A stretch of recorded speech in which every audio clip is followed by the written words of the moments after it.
धार्मिकता किस चीज का नाम है? धार्मिकता का मतलब मनुष्य को महत्व दे, क्योंकि इंसान तो पशु तो अपनी पशुता में पूरे हैं, लेकिन इंसान अपनी इंसानियत में पूरे नहीं उतरते।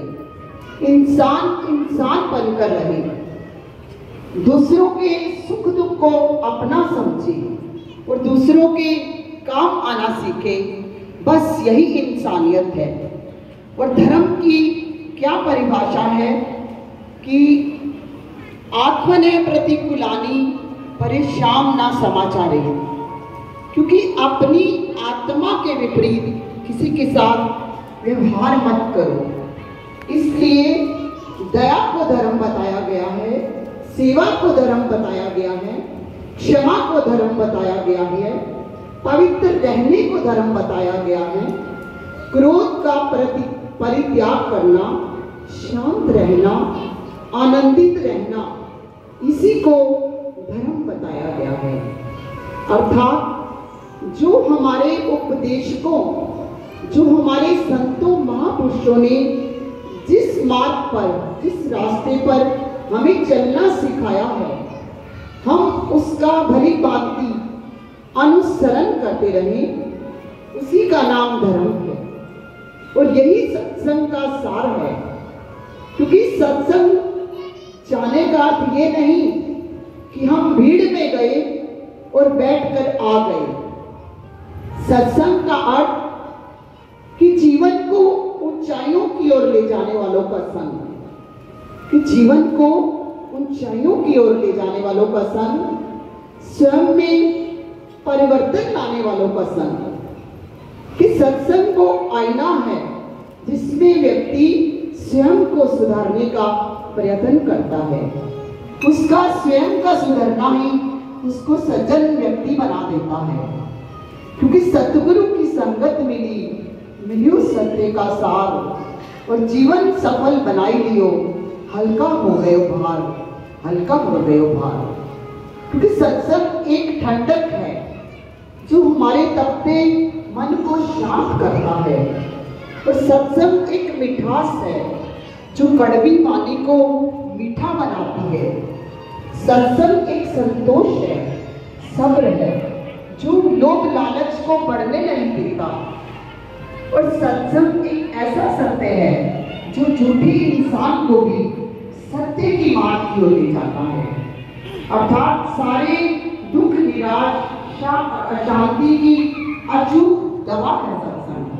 तो सत्संग जाने का हमें अवश्य लाभ जरूर मिलता है, क्योंकि कलयुग केवल नाम आधारा, सुमिर सुमिर नर उतरे पारा।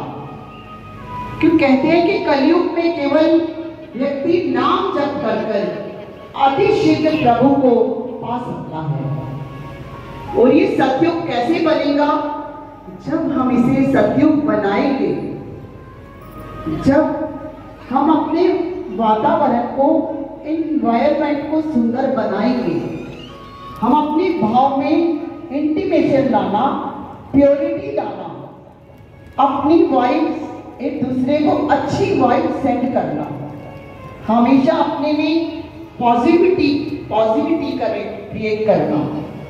क्योंकि भीतर और अंदर और बाहर से हमें सम होना चाहिए, क्योंकि जैसे हम बाहर से दिखते हैं, हम भीतर से भी स्वयं में वैसे ही निखार लाएं।